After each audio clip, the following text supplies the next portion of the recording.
Well, good morning, everyone.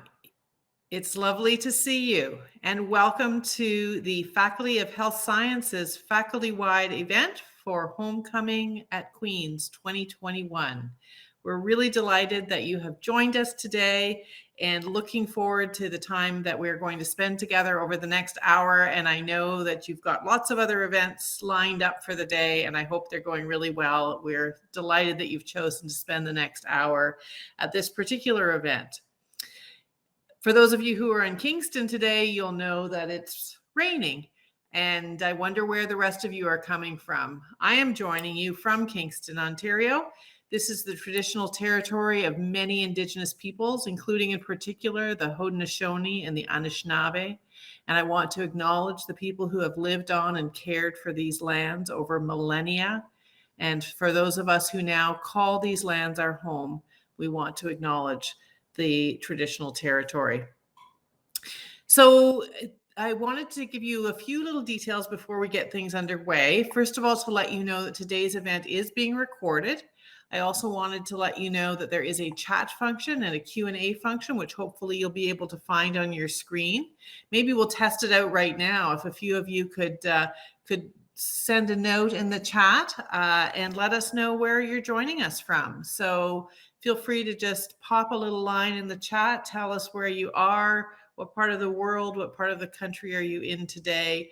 Maybe even let us know what your alumni class you're part of, and we'll have a bit of a sense then as to who's with us here today. And as I wait for people to put their names and their locations in the chat, let me tell you a little bit about what we have in store for you over the next hour. I'm delighted to be co-hosting this event with two of our senior leaders in the Queen's Health Sciences team. I'm joined by Vice Dean and Director of the School of Nursing, Dr. Ernest Snellgrove Clark, as well as Vice Dean and Director of the School of Rehabilitation Therapy, Dr. Marcia Finlayson. And we are going to give you a sneak peek of our new strategic plan. So that will be the first part of our presentation today. And I think you're really going to enjoy what you hear from Erna and Marcia and myself. And then probably the highlight of the event will be the second half of our program, which is when we're going to be joined by students from the schools of medicine, nursing, and rehabilitation therapy. And they're going to tell you a little bit about what students are up to. And I know that that's going to be terrific. So let me now invite my colleagues to join the room here. And we're going to show you a slide deck. So if we can bring Dr. Snellgrove Clark, that is Erna, and Dr. Finlayson, that is Marcia, to join us in the room today. Hi, Erna and Marcia. Nice to see you. Thanks. Hello. Wonderful. Okay, so we wanted to make sure that all of our guests hear about the strategic plan, and I see that some of the guests have let us know where they're coming from, which is terrific. Thank you to Catherine, and thank you to Mark for letting us know where you are, and we encourage anybody to please add comments in the chat at any time. So a couple of weeks ago at a faculty board meeting, we unveiled our new strategic plan, which is taking us to Queen's Health Science 2026. It's all about what we're going to be focusing on over the next 5 years. We will be releasing all sorts of good details about this on Monday, but here for our homecoming event, we're going to give you a good overview of what it's all about. So I'll ask if our technical support could bring up the slide deck now, and we'll take you through a little bit about what that's about. We've undertaken a very intensive process, and we've come up with this plan, which we're calling Radical Collaboration for a Healthier World. And you're going to hear a little bit more about what's involved in that in the slides to come. Let's just have a look at how we got here.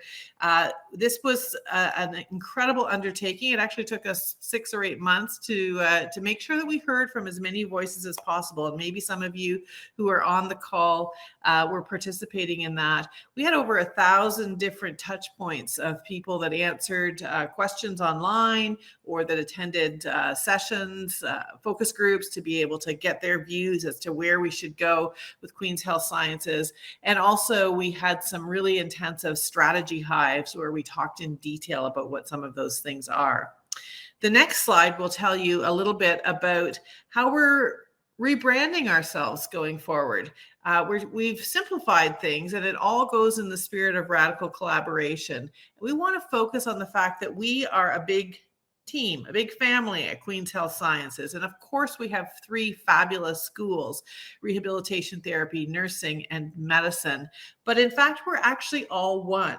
We are Queen's Health Sciences. So you may even get a chance to get one of our cookies in the days to come. We've already given out a few. We've got more to come. But you're going to hear us increasingly talking about the fact that we are QHS, and we are proud to be QHS. Let's go to the next slide, and we'll tell you about some of the guiding principles that led us through this work in terms of deciding what we are going to be focused on in the years to come. Hopefully you won't be surprised by the first one, the fact that we heard loudly and clearly from everyone who participated that we need to focus on equity, that we want to be a diverse place and an inclusive place, that we need to focus more on indigeneity and accessibility in everything that we do. Probably one of the things we heard most loudly in terms of guiding principles was the prioritization of a cross-disciplinary and interprofessional approach. And you'll hear more about that in a few minutes. Thirdly, we really want to be focusing on what communities need. We are all about service here in the health sciences, as you know, and we are looking forward to increasingly connecting with our communities and making sure we're delivering on what they need. Number 4, we will never lose sight of our complete commitment to excellence and high quality in our research, education, and service. And finally, we want to make sure that people get the support that they need. So we are really emphasizing the fact that we have a commitment as a faculty to make sure that the space and resources and supports are there to enable the very important work that is ours to do. On the next slide, you'll see what came up as the actual priorities, and there are only 5. I've been warning people that I want you to memorize them. It's not going to be too hard to do. I know Erna's got it down pat. She's even got a mnemonic to help her remember. But here's what they are. The first 3 will not be a surprise to you. That's the classic research, education, and service, or clinical service. But it's the emphasis that we've put on each of those, and we'll talk to you a little bit more about those as we go along. But our research, I would say our competitive advantage at Queen's in research is how interdisciplinary we can be in our research focus. Secondly, you'll see that same theme coming up in the education piece, a really integrated approach to health sciences education. More to come on that as well.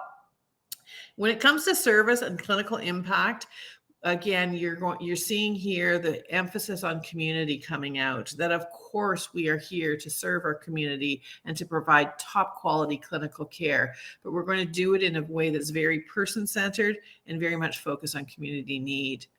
The last 2 are areas where we felt that they really needed to be emphasized as priorities. One of them I've already alluded to, that commitment to equity, diversity, inclusion, indigeneity, and accessibility. And finally, number 5, we know, especially now in the post-pandemic or almost post-pandemic world, that we need to make sure that our people are thriving and that we ensure a culture that will nurture those thriving people. So if you look at the next slide, you'll get a bit of a sense of the kinds of things that we're going to be doing to actually make that happen. So you know what our guiding principles and priorities are, but what are the actions we're going to do? And we've picked a half a dozen actions that we're going to get started on right away, or have actually started some work on many of these. But we are committed to these particular actions, but you'll see along the bottom that there's a place to add your own action. So we're hoping that schools and departments and even alumni organizations might want to add into the work that we're doing. But I hope you're excited by some of the thoughts that you see around some of the early actions that the faculty intends to undertake together, really supporting some research groups. We're calling them superclusters, working on our shared curriculum that we'll tell you more about in a few minutes. We're really deepening some of our partnerships, and these are both educational and clinical partnerships in places like Lake Ridge Health and the Winnebago Area Health Authority. some focused attention on areas like Indigenous health and global and population health. And then one of our favorite projects that I'll tell you a bit about in a minute is that we intend to build a new building for Queen's Health Sciences, and we're getting that work underway. Let's have a look at the next slide, which is how we're going to know that we've actually done what we said we were going to do. We've set not a long list, but we've set a list of some of the outcomes that we can expect, that we intend to hold ourselves accountable to. We really intend to increase our research outputs. We want to increase it actually by 50% over the amount of sponsored research that we've done this year. So that's an ambitious target, but we're determined to get there. We are determined to really set the bar on interdisciplinary clinical curriculum in our programs. And we've set a goal to reach 20% of our curriculum being delivered in an interdisciplinary way. No one's ever done that before, as far as we know, and we intend to do it. We want to reach our equity targets and have a profile that matches the population. And fourthly, we're really looking at these partnership expansions, which we can tell you a little bit more about in a few minutes. And finally, really something that we're very proud of is making sure that accessibility and inclusivity are there, not just in all of our programs, but even in our spaces, to make sure that the places and spaces where we do our work match up to that. So that gives you a little bit of a really quick overview of what's going on. But what does that look like across the faculty? Well, here's where I want to bring in the voices of my colleagues to tell you a little bit more about that. Well, maybe I'll start, I guess, with the this concept of the integrated health sciences education. We're really excited about this. Those of you who are in health sciences know that every place in the country talks about interprofessional education, but in most cases it's pretty tokenistic. It's a little dab here and a little dab there, and we bring in a physiotherapist to do a session in the medical school program, but it's not true. I'm using that as an example. It's one lecture here or one program there. We intend to do this in a way that it's never been done before. So ERNA is looking at opportunities for example, teaching courses in Indigenous health that could be developed in the School of Nursing, but also be shared with the Bachelor of Health Sciences program. Could we teach some of the courses in anti-racism in the same way? What about our courses around professionalism? Why can't the MD program be sharing the same course with the PT and OT program as they study what it means to be a health professional? So stay tuned for this. It's bold and ambitious, but we really intend to do it. We intend to take on the challenges that are going to be there. We obviously have to meet our accreditation standards and all of those other things.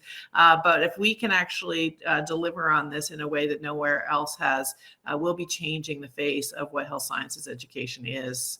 So let me pass it over to Marcia to tell you about some of the things she's excited about. Well, good morning, everyone, and thank you for joining us from wherever you may be. As you can see, we've got a lot of excitement about our new strategic plan, and the School of Rehabilitation Therapy, faculty, staff, and students are very excited to be part of this. Two things for us that are particularly exciting are the interdisciplinary research, the nature of focusing on participation in everyday life crosses over all different areas of research that happens in the Faculty of Health Sciences.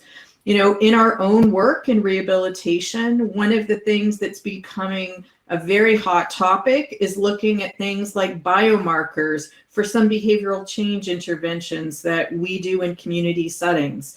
Is it actually changing the way disease progresses, or the way in which the brain works? And so we're very excited about the opportunity for interdisciplinary research with our basic science colleagues.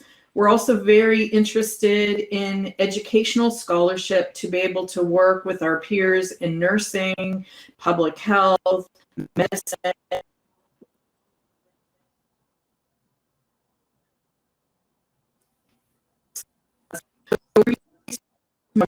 the basic science way to living in the community.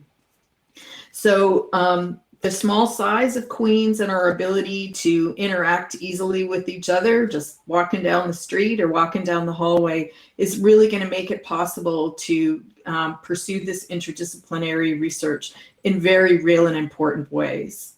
The other area that we're really excited about is the clinical impact in the community and beyond. So the work that we do in rehabilitation therapy is very much grounded in community and where people live and work on an everyday basis.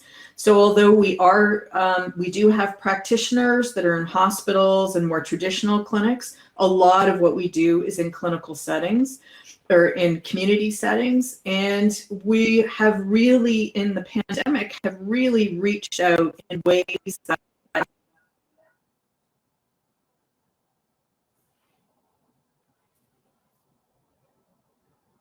to provide interprofessional placements for students in community settings and reaching out to people who typically wouldn't have access to our services.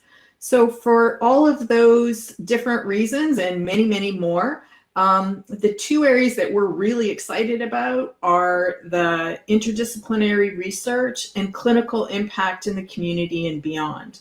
So I'm going to call on Erna to talk about some of the areas that her school's really excited about. Well, Marcia, I don't think it's true that you're only excited about two, because I think we're excited about them all. But the thing that makes this so much fun, and thanks for turning the baton over to me, is that we've kind of already started the implementation and uptake. And when you have a dean that holds you to task, then we're going to do it. But what's really exciting about it is that we're all on the same page as QHS. And that's what I'm really loving about this new strategic plan and the place that we're going, is that we're going to work together to do it. So I'm going to hope for those listening that, unfortunately, Marcia broke up a little bit. That's the joys of technology. But what I'm going to say about that in the QHS, we still keep going, because we strive through challenges to be able to move forward. So we're not going to let that task have us fall down. But I want to share with you a little bit about equity, diversity, inclusion, indigeneity, and accessibility. It's so exciting. So what we've done within the faculty and what Jane as Dean has set up is some roundtables so that we can look at EDI. And most recently, I think, Jane, are there 7 tables for EDI? Yeah. So the outcome of a year-long work of 160 faculty, staff, students working on this is that we came together to a forum, and a day-long forum that was powerful. That was an opportunity for people to share, for people to learn, and for us to think about how we're going to grow together as a faculty. There was emotion present. There was excitement present. It was really a good moment to hear from others about how we work together. So in the School of Nursing, what are we doing? I've chosen to share with you 2 things, and that I'd like to talk about admissions, because admissions are so important. One of the goals for our faculty is to have representation of all persons across all schools. So how are we going to do that? Well, one of the ways we've started looking at it more specifically in the health quality program is that we're going to make sure that our panel of persons that do admissions also are representative, so that there's equity and inclusion across the panel, so that those that we admit to the program follow in the same suit. And that, traditionally, when you look at coming into a PhD program, for example, there's a certain educational requirement. Well, not all persons have had those same opportunities. So we're going to take those things into consideration as we move forward. And then if that's admission, what are we going to do with our curriculum? Our curriculum is something that needs to be constantly looked at. It's something that we have brought in experts to help us decolonize, to look at the way that we're teaching, to look at the way that we're including other persons across the curriculum, and to remember that we need to be nimble, that we need to constantly be in a state of change, which, come on, let's be honest, most people would like to do what they're doing and not have to change, but that's not the way we work in QHS. We change. And so now we're going to take those opportunities and move them forward. And so what even adds to that excitement around EDIIA is what Jane talked about with respect to interprofessional education. And it would be remiss if I didn't say we work together, we need to learn together. I believe in the comments, I think it was Mona who mentioned that's how she learned with medical students. We're going to learn all together. And I'll tell you a little story. Since I've moved to Kingston, I now take pottery lessons. And in my pottery lessons, I have I haven't told this to Jane yet, 2 third-year medical students in my class of 5. And so the other evening when I heard them talk about their surgical rotation, I said, hey guys, we've not really officially met. Let me tell you what I do. And I said, so what do you know about nursing? And there's a little tiny bit of silence. And they said, not as much as we wish we knew. We tried to do things with rehab, but that didn't work out because of the pandemic. And I said, well, guess what? Our doors are open. And while you haven't met Marcia yet, you should come over. And so we can work together.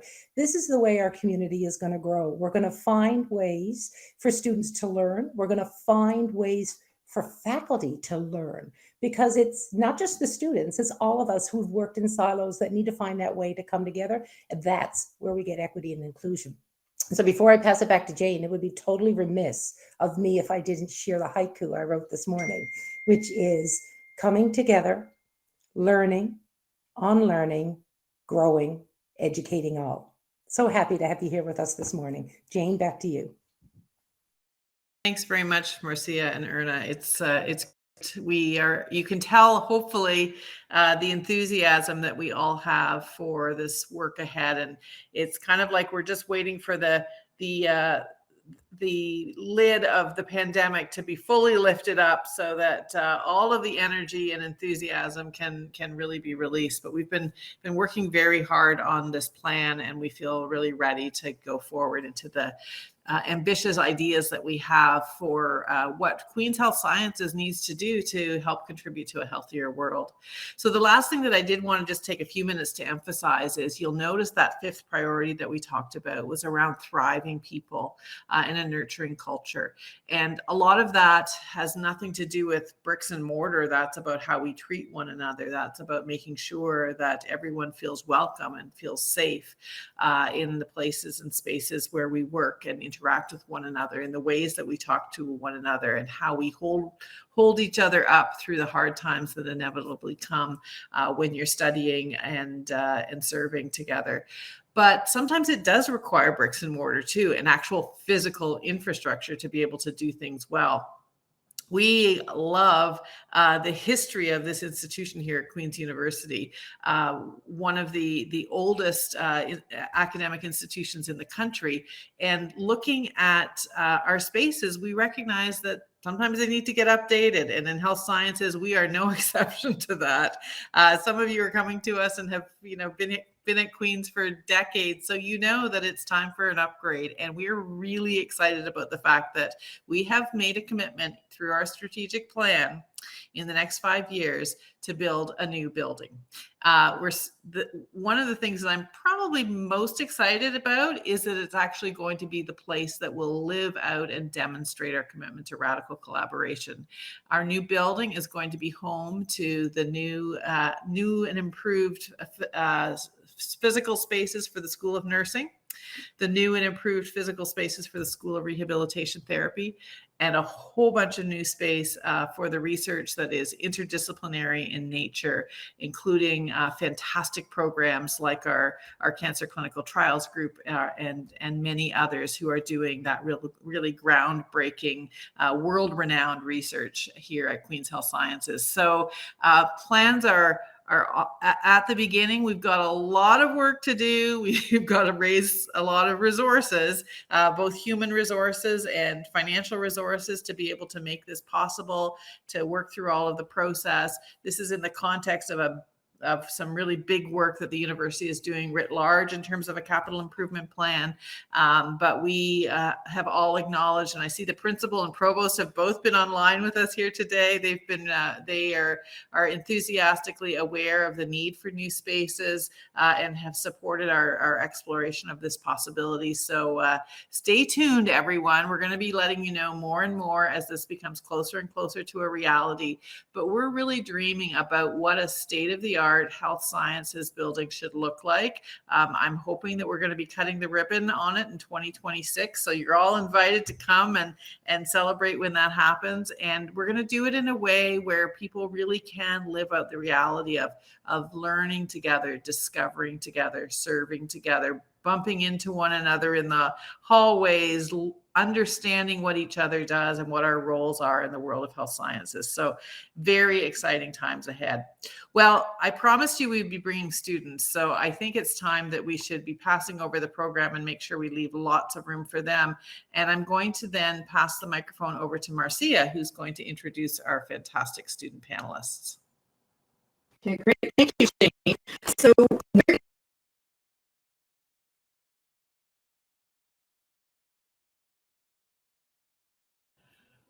Marcia, I think we're having trouble hearing Marcia. okay. Can you hear me better now? Yes, that's better. Ooh. Try again, Marcia. Your mic's muted, but it was not that before. Try. You know what? Do you mind if I just go ahead and introduce the students? We'll do that, and we'll maybe I don't know whether it's a technical thing or your Wi-Fi might be maybe. So while Marcia just checks her technical status there, let's bring in our student panelists who are going to come and join us. We're super excited to have them here, and maybe I'll ask them each just to tell me first of all their name, what program they're in, what year they're expecting to graduate, what city or province they're from, and how did they end up at Queen's. So this is terrific. Welcome, and we're going to start with Shalisa. Do you want to introduce yourself to everyone? Yeah, hi everyone. My name is and I am a Queen's School of Nursing graduate 2021. So this is my first homecoming as an alum. I'm from Napanee, Ontario, currently living in Moose, Ontario, and I was lucky to grow up around. I always hoped to go to Queen's and was very lucky to be accepted through the Indigenous Application Program as a Métis woman and attend and graduate from the Queen's School of Nursing. So I'm very happy to be here today. We're thrilled to have you here and looking forward to hearing more from you in a few minutes. Hallie, do you want to go next? Yes. Hi, I'm Hallie. I'm in my second year of the Queen's Physical Therapy program. I'm originally from a small town in Northern Ontario called Kirkland Lake. And I was drawn to the Queen's program because the Queen's Physical Therapy program offers a placement before any other program in Canada. So I thought that was a really great learning opportunity to be able to apply what we're learning in school into hands-on learning. Fantastic. Thanks for being here. And next to Darwin. Hi, my name's Darwin, and I'm a third-year medical student here at Queen's. I'm from Scarborough, Ontario, and I was incredibly fortunate to have been a part of the QARMS program. So I did my first 2 years of undergraduate here, and I've been enjoying the last 3 years as well as a part of the medical school. Fantastic. So great to have you with us, Darwin. Okay, I think we're going to pass things over then to Erna to lead us off on a little bit of a discussion with the students. Awesome. Thanks, Jane. Yeah, it's really exciting that it's so wonderful to always have students because that's what we're all about. But it's more exciting that we get to have a little chat today. So, of course, I'm going to chat with Shalisa. And hi, Shalisa. Really nice to see you in person, sort of, through a screen. You know, as in your last year in the School of Nursing, when we really got to know one another, you had a great opportunity. And at a time when we were in the heights of a pandemic, you volunteered to go to remote communities and offer Operation Remote Immunity. I would love for you to share with our alumni what this experience was about for you as a nursing student. Yeah, so as you said, I was very fortunate in early February to be a part of Operation Remote Immunity, where I got to collaborate with students from the medical school, Queen's residents, and where I was coming to actually was the James Bay area. So I was based out of Timmins, and I was flying to Fort Albany, Attawapiskat, Moose Factory, Moosonee for 2 weeks to administer the first dose of the COVID vaccines to the remote communities in this area. So getting to collaborate with those other students was such a huge opportunity, something unlike I'd ever experienced in my 4 years. And I think you guys have learned so much from that opportunity and the impact it's had on us. So I was very fortunate to come to these communities and get to provide service nations. And it was absolutely incredible. So we had a lot of success with the program in terms of extremely high vaccination rates. And I know that the teams we met, including working with local community members, the local paramedics through Winnebago Area Health Authority, and as Orange, we just made so many partnerships and had such a great experience, and the project was a huge success. Wonderful. Thanks, Lisa. It makes me think that as I think of the 5 pillars of our strategic plan, you've covered many of them in the example of this experience. And I sure hope that that journal that I gave you has some writing in it. So someday you can really share this experience and help others learn. So thanks again. I'm going to come back and ask you another question, but Marcia, now I'm going to move on and give her the same opportunity. Okay, I hope you can hear me now. Yes, good. All right, not sure what we had is that little technical glitch, but the delights of virtual world, right? So Hallie, it's so great to see you again. And I'm really interested in having you share with everyone who's online today about your experience with the Health Hub, which is a new initiative that the School of Rehabilitation Therapy initiated in January to support our need for placements in the pandemic. And I know that you've had opportunities to talk about it and actually had some media coverage as well. So can you tell the audience and the alumni today a little bit about that experience, what you were doing, how?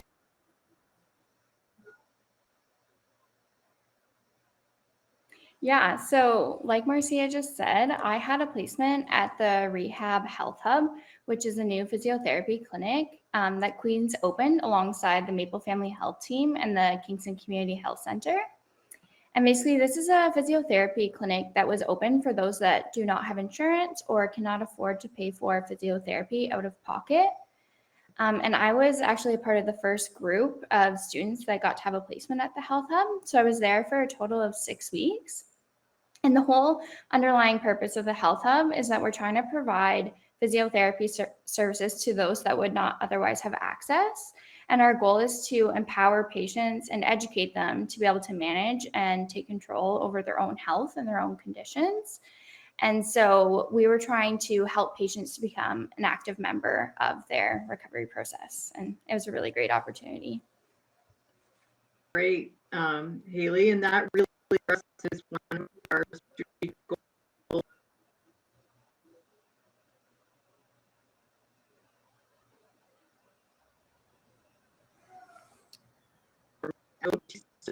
To be able to provide interprofessional services as well and interprofessional education. So I'm going to pass it on now to Jane. Thanks very much. That's great. And we're going to bring Darwin in to answer a question. I'll just, as we move along, I'll encourage people as well that if you have questions for the students, we're happy to put those questions to them. And there is a Q&A function in the as well as the chat function, but maybe use the Q&A if you have a specific question for one of the students. And when we go around the next time, we are happy to put some of those questions out there. So as we come to Darwin, I just want to remind you what Erna was describing earlier, how we've had these working groups related to what we've been calling the Dean's Action Table on Equity, Diversity, and Inclusion. And one of those 7 working groups was on outreach and summer programs. And this group has been incredibly active, has had very, very strong student leadership, and Darwin has been a big part of that, along with some of his colleagues. And they have done some fantastic work on an outreach program that they have developed. And I'm really excited to ask him to come and tell us a bit about that. For sure. So our group developed a program called HYPE, and it stands for the Healthcare Youth Program of Enrichment. And our goal is to provide mentorship opportunities for high school students in the Kingston area to see what a career in the health sciences is like. So this includes medicine, rehabilitation therapy, physiotherapy, research, and all other aspects that the Faculty of Health Sciences has to offer. And what we really like to do is provide these opportunities for students who come from low-income, marginalized backgrounds and who may not see themselves as able or as fitting in to pursue a career in health sciences. So what we've done is we've gotten together mentors from all disciplines within the Faculty of Health Sciences, and we've recruited mentees from different community leaders in the Kingston area, which includes the Immigrants Youth Services, as well as the Limestone District School Board. And together we've put together a program that'll be starting within the next month, where these students will be able to rotate through mentors on a monthly basis and be able to see into the lives of physiotherapy students or a research assistant. And from that, they'll be able to see what is available and what's out there. And not only that, but they'll be able to see themselves as able to do those things, because that was really just that's what we wanted to do most, is, you know, tell these students that it's not just for students that look like this or for students who come from certain socioeconomic backgrounds, but it's for everybody. And we're hoping to provide that inclusive opportunity for these high school students. That's great. And just like Shalisa and Ali's comments, it's really fascinating to see how the work that you have been doing, Darwin, really hits on our priorities of our strategic plan. I mean, the entire outreach program is really a program that's focused on equity and trying to get youth who otherwise might not have access to the health professions to learn more about it. And I also it makes me really happy, Darwin, hearing you talking about a really inclusive, interdisciplinary approach, and that, you know, as we invite youth into this program, that we need to open the entire world of health sciences to them. And it's not all about one program or another, but exploring all of the options. So it's fantastic. Well, I don't want to. I know Erna has some more questions. I see a question in the chat too, but I'm passing it over to Erna next for the next round. See where she wants to take us. All right. Well, thanks, Jane. So I don't see that question in the chat, but maybe. Oh, it's in the Q&A, actually, I guess. Oh, okay. I didn't go there. I'll pop there in a second, maybe. But you know what I've been thinking about is everybody's been talking. We're talking about unexpected opportunities.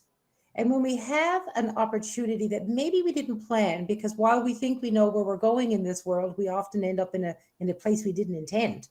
A door opens, and that door that opens in the unexpected opportunity, I believe, provides our next story.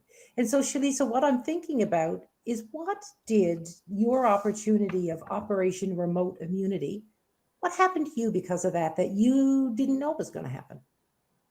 Yeah, just that opportunity really changed my life, I guess, in the start of my career. For everything I ever really could have hoped of, I'm very fortunate to have had that experience. I had always thought about coming to Northern Ontario to work as a nurse when I finished my degree, but I never really knew how I would do that or when I would do that. So when I got the opportunity to participate in Operation Remote Immunity, I got to come to James Bay Coast and see the communities, see these places where I could go and work as a nurse. And that was really what started it. So after I came up to Moose Factory in Moosonee, I was able to the CEO of WAHA and some of the VP of Human Resources here and set up an interview and apply for a job. And I was lucky enough to get my first job at Winnebago General Hospital. And I think to say that it's been everything I could have hoped for is an understatement. It certainly was unexpected. As I said, I was from Napanee, and going to school in Kingston, I was never too far from home. So being more than 1,200 kilometers north of home and only accessible by a plane is something my friends and family probably never expected from me. But I think that it's one of the most amazing opportunities I've had as a nursing student and as a nurse. Rural and remote medicine, nursing, and access to healthcare is something that's very important to me, and I see the impact and need for equitable access and service to the North every day. It's something I interact with, and these opportunities in nurse is going to make me a better person, a better team member. I work every day in very small teams, and I'm very fortunate to work with students and Queens residents, Queens physicians all the time up here in Moose Factory. And we work so closely as a team that it's just kind of what's come on from Operation Remote Immunity. I feel like an equal. I feel valued. I'm a young nurse. I'm only 21. So to be able to feel confident and comfortable working in these teams is amazing. And rural and remote medicine really makes us better practitioners when we see these barriers, because we hear about them when we're home and we're in the South, but to see them and understand the issues of weather, the issues of cost of living. I interact with those every day, and I'm very fortunate to have this experience and to hopefully bring more nursing students and more nurses to remote and rural places in Ontario and in Canada, hopefully. So this has been incredible. Oh, Shalisa, you are singing to my heart. It is so beautiful to hear you speak. It is everything an educator dreams of for the students that graduate from their program. And I know that your future has many beautiful things in front of it. I want us to learn from you, but what you're also giving us is we've had several of our alumni provide funding to support students to go to the North because it's expensive.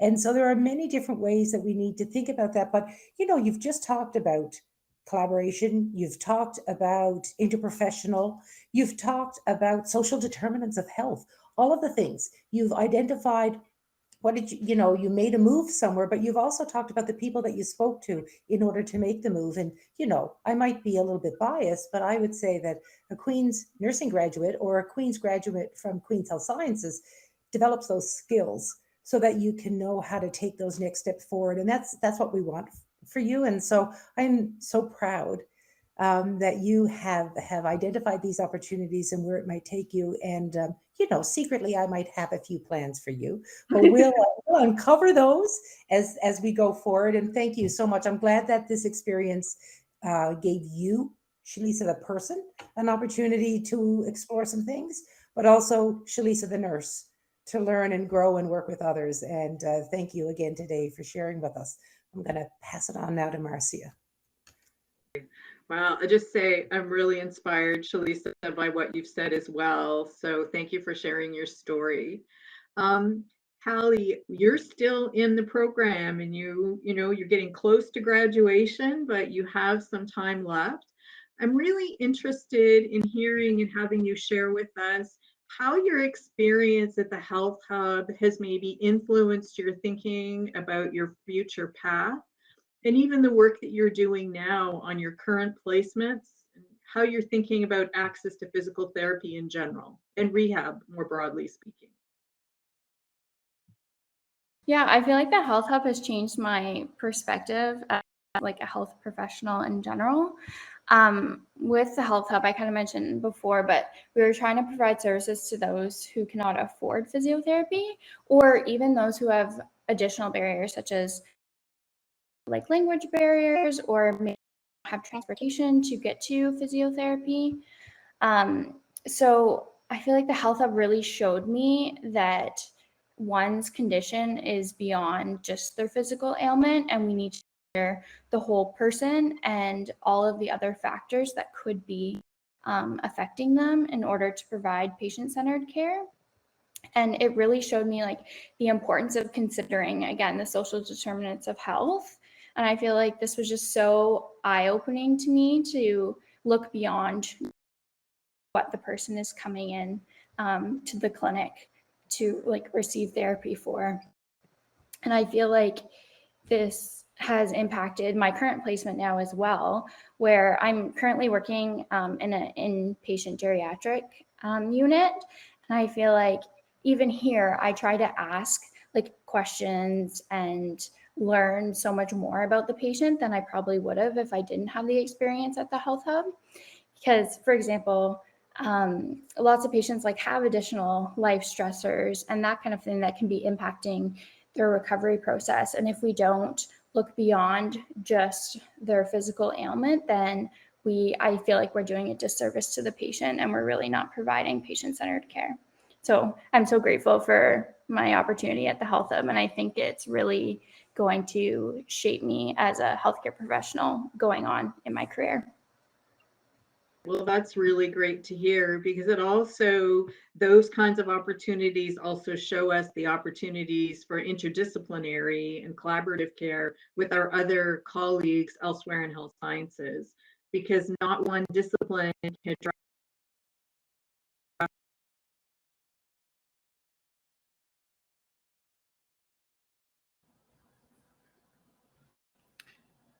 We lost you again, Marcia.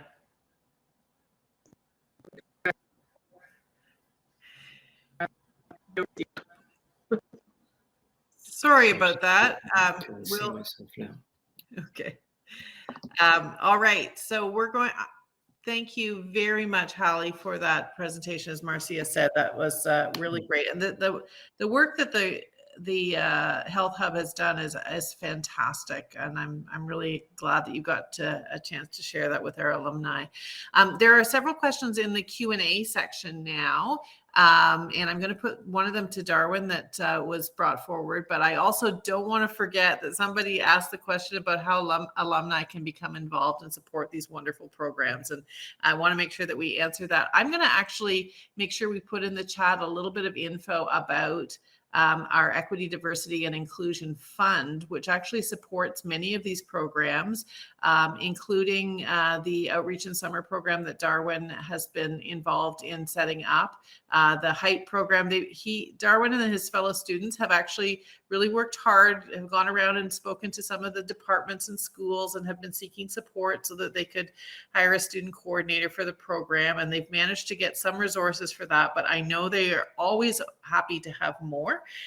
So if any alumni are interested in making a contribution to the EDI fund, we're always happy to have those resources. It does help us with really all the programs that you've heard about. And please, if there's one of these in particular that you're interested in, be it the Health Hub, be it our work with Winnebago Area Health Authority, please don't hesitate to reach out and talk to myself or anyone else to get more information, because doing great and exciting things in Queen's Health Sciences does require support from the entire family, including the alumni family. So let me go to Darwin now, because I think that our alumni really were inspired by your story of the reaching out to high schools. So how are you getting into high schools, and how are you deciding who will be accepted into your first group in the outreach program?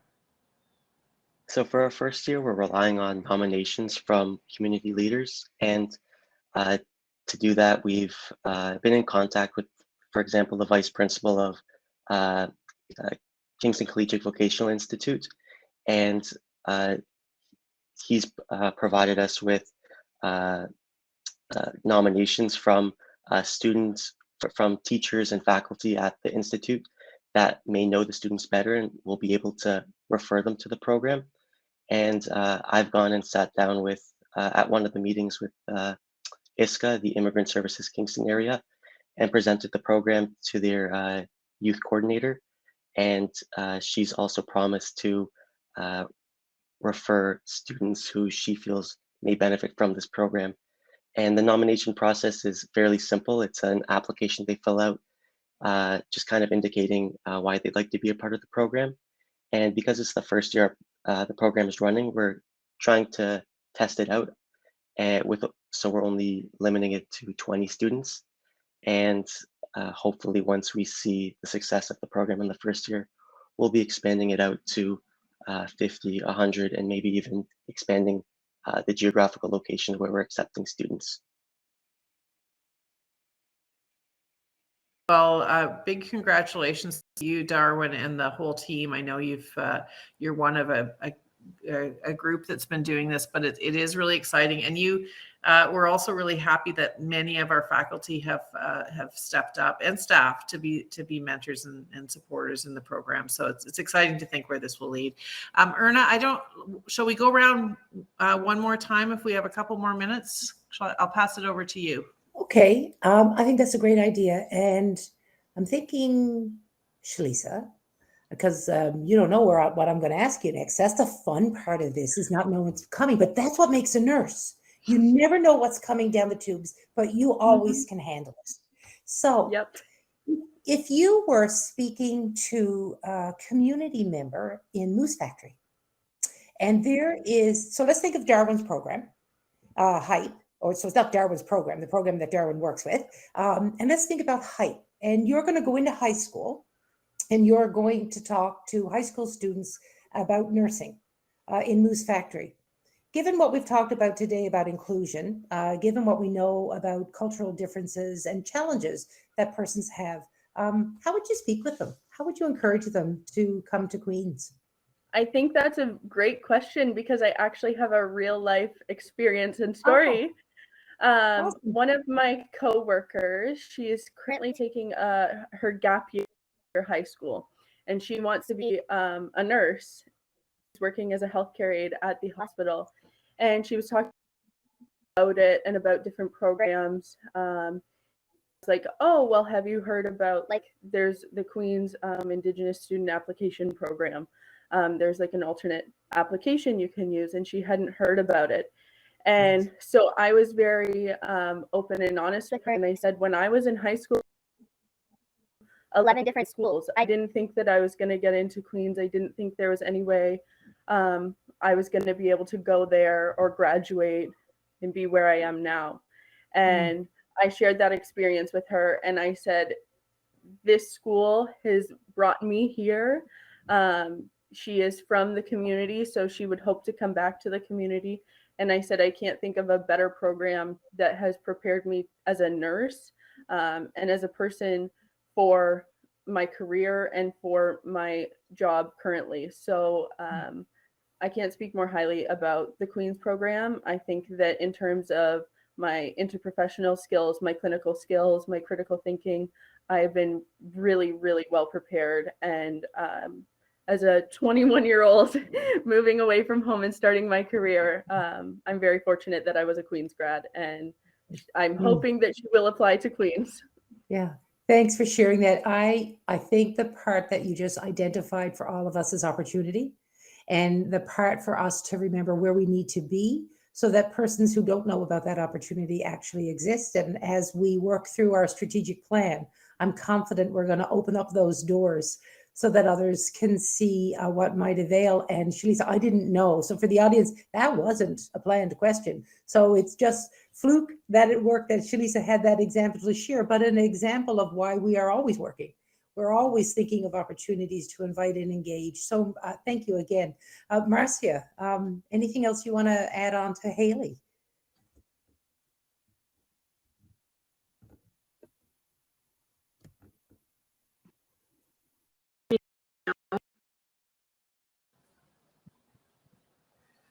We're still having technical challenges, I guess. So, and you know what the sad reality is our time is just about out. So I think we're going to have to wrap up questions anyways.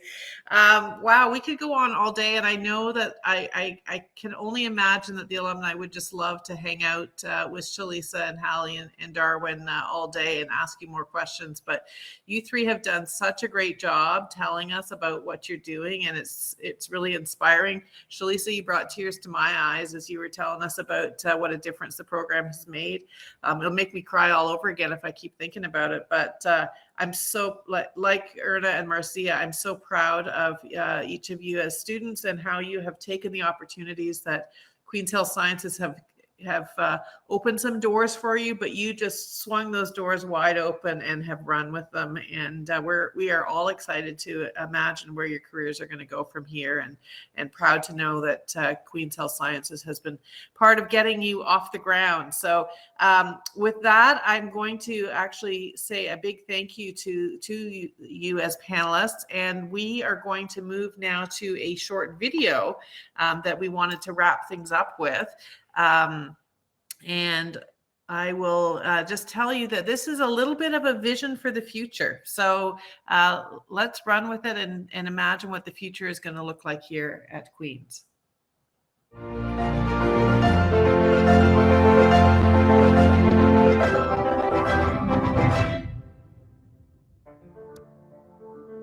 For decades, people have been trying to figure out how we can make sure that health scientists and health professionals understand one another and work well together, but we haven't seen any significant innovation on how we train health scientists for a generation or more. In fact, some people say that nursing education hasn't changed since the days of Florence Nightingale, or medical school education hasn't changed since the days of the Flexner Report 100 years ago. We have an opportunity to revolutionize, to reinvent the education of health professionals in a way that will demonstrate collaboration, where we will be able to see nurses, doctors, OTs, PTs, public health professionals, basic laboratory professionals working together in a way that they've never done before, because they're learning together from the start.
I hope you will be part of this transformation. We are on a journey to demonstrating what radical collaboration looks like in the health sciences. And this matters because we are training the health professionals for the future. This will have an impact on health outcomes. And we know that when we work together, when we learn together, when we serve together, that we can do more to improve health for everyone.